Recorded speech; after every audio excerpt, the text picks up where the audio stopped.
Magandang araw mga kabarangay. Mayroon na naman po tayo katanungan about sa certificate or barangay certificate of indigency. So, bago ang lahat, magpakilala muna tayo.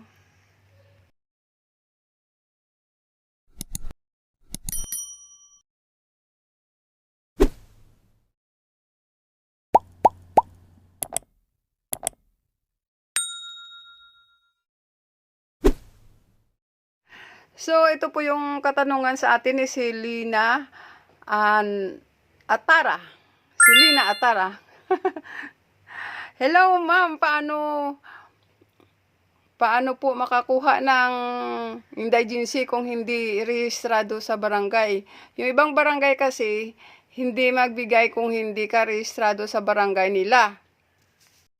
So, dalawa ang tanong ni Silina at Atara sa atin. So, yung una daw, paano daw makakuha ng barangay certificate of indigency?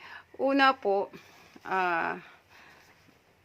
kailangan po nakatira po kayo sa isang barangay ng minimum of 6 months.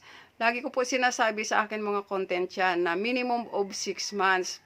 Pwede na po kayo kumuha ng barangay certificate of indigency. Pumunta lang po kayo sa inyong barangay at hingi po kayo kung saan nyo gagamitin. Naka-indicate po yan kung saan nyo gagamitin ang barangay certificate of indigency. Ang pangalawa po, ang pagkasabi po niya, kasi meron daw ibang barangay na hindi nagbibigay ng barangay certificate of indigency kung hindi po kayo rehistrado sa barangay na yan. So, hindi po ganun po, hindi po dahilan yan na hindi ka rehistrado, hindi po kayo bibigyan.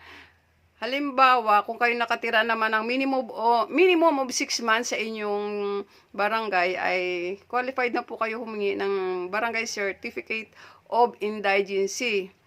At ang rehistrado po, hindi po yan kasama dito sa hihilingin nyo po na certificate of indigency. Rehistro man po kayo o hindi, dahil kailangan nyo po yan. Manghingi lang po kayo sa inyong barangay ay bibigyan kayo.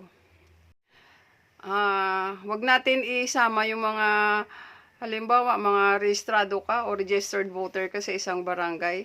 Kahit naka-registered ka po sa isang barangay, halimbawa, 1 month ka pa lang na-rehistro.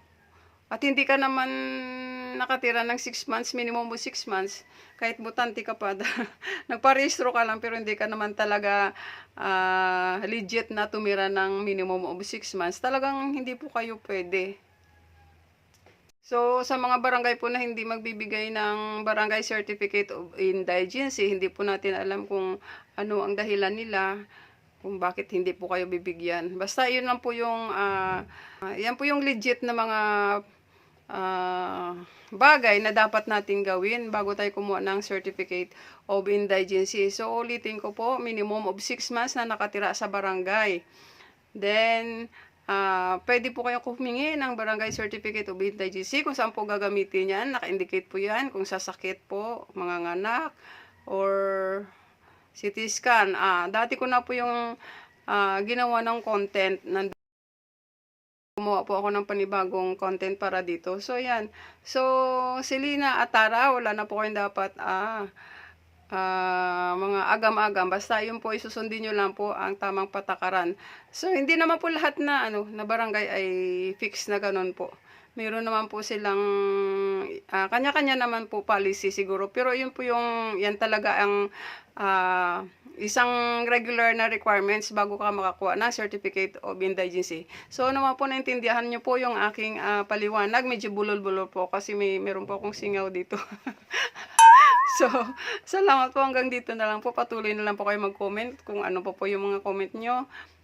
Gagawa natin ng content para sa kaalaman din po ng iba. So, salamat po, hanggang dito na lang. Thank you for watching. Bye-bye.